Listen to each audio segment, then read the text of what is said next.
Benjamín.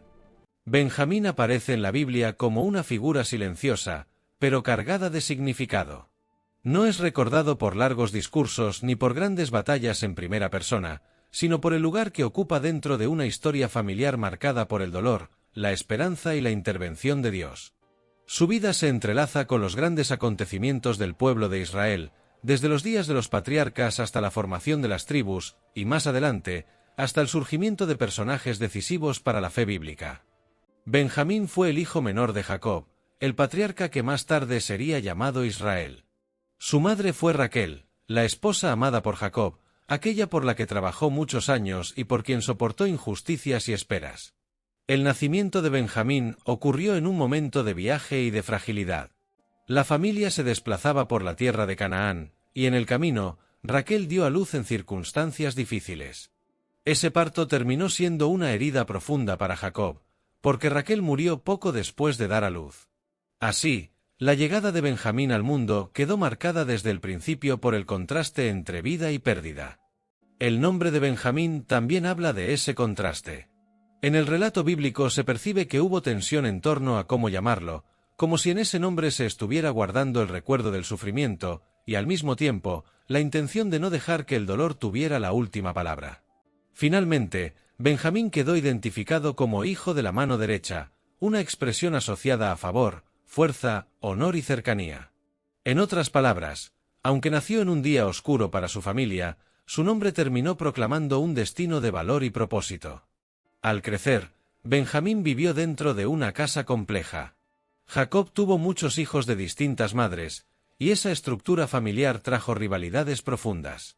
Entre todos, Raquel ocupaba un lugar especial en el corazón de Jacob, y por eso José, el hijo mayor de Raquel, y Benjamín, el menor, fueron vistos con un afecto particular.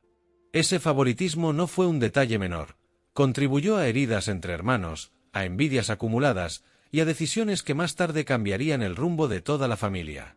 La historia de Benjamín se vuelve especialmente intensa cuando el destino de José entra en escena. José fue vendido por sus hermanos y terminó lejos, en Egipto.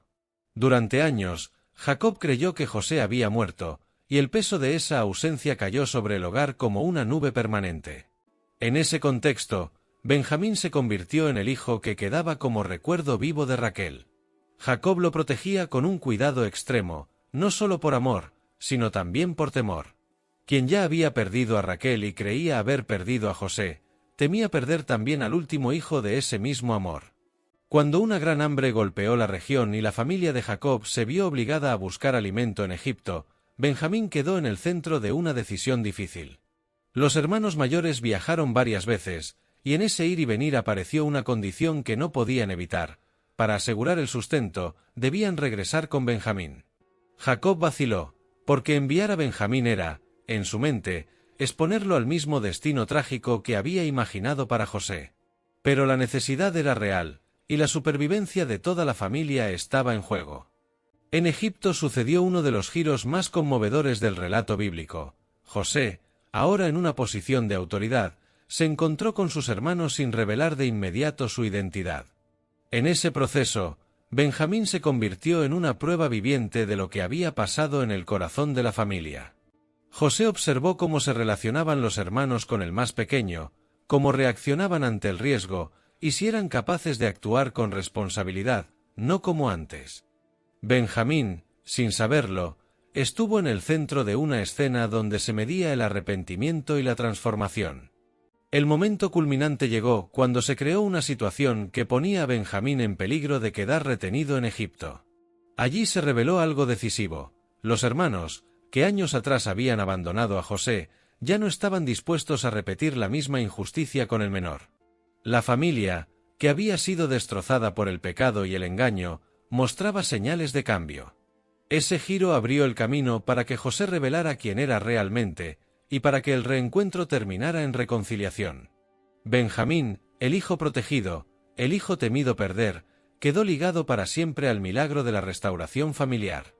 Después de la reconciliación, Jacob y toda su casa se trasladaron a Egipto, donde vivieron un tiempo de provisión. Benjamín creció y formó su propia descendencia, y con el paso de los años su linaje se convirtió en una de las 12 tribus de Israel, la tribu de Benjamín. Aunque era una tribu pequeña en comparación con otras, la Biblia la describe con rasgos notables: gente preparada para la guerra, con habilidad, agilidad y determinación.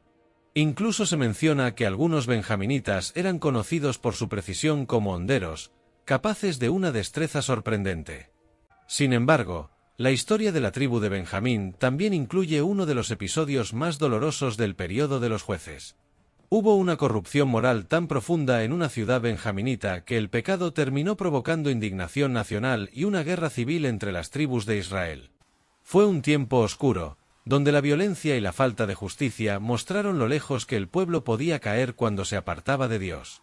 La tribu de Benjamín estuvo al borde de la desaparición, casi extinguida. Y aún así, el relato no termina con aniquilación total, sino con una extraña mezcla de juicio y misericordia. Israel no dejó que una tribu se borrara por completo.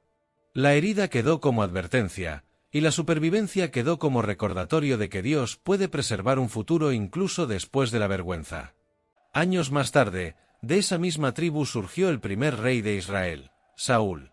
Este hecho es importante, porque muestra que Benjamín, aun siendo pequeño y marcado por episodios trágicos, no fue desechado.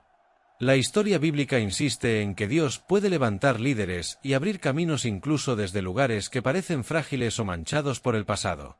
La huella de Benjamín no se queda solo en el Antiguo Testamento. En el Nuevo Testamento, un hombre clave para el cristianismo se identifica como benjaminita, el apóstol Pablo. Su vida representa otra clase de giro inesperado, un perseguidor transformado en mensajero del Evangelio.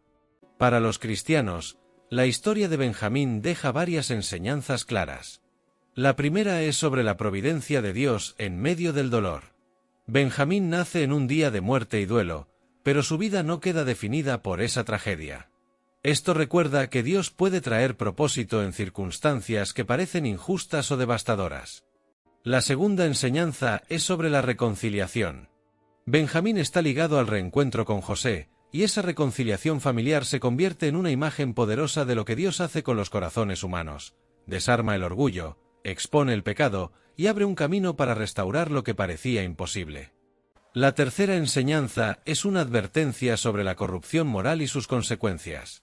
El episodio oscuro asociado a la tribu de Benjamín durante los jueces muestra que cuando se pierde la brújula de la justicia, el daño alcanza a todos.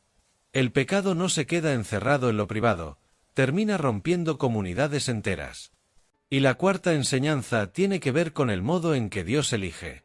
Benjamín fue el menor, el más protegido, el que parecía destinado a ser solo el que hay que cuidar. La tribu de Benjamín fue pequeña. Y, sin embargo, de allí surgieron figuras decisivas. Esta es una parábola viva que se repite en toda la Biblia. Dios exalta lo humilde, usa lo pequeño, y muestra su poder donde el ser humano esperaría debilidad. La historia de Benjamín no es la historia de un hijo nacido entre lágrimas, de una familia llevada al límite, de una reconciliación que cambió generaciones, y de una tribu pequeña que, aun con cicatrices, siguió teniendo lugar en la obra de Dios. Para el cristiano, Benjamín queda como señal de que Dios no abandona lo que ama, que puede sanar lo que el pecado rompió, y que puede convertir la fragilidad en un punto de partida para la redención.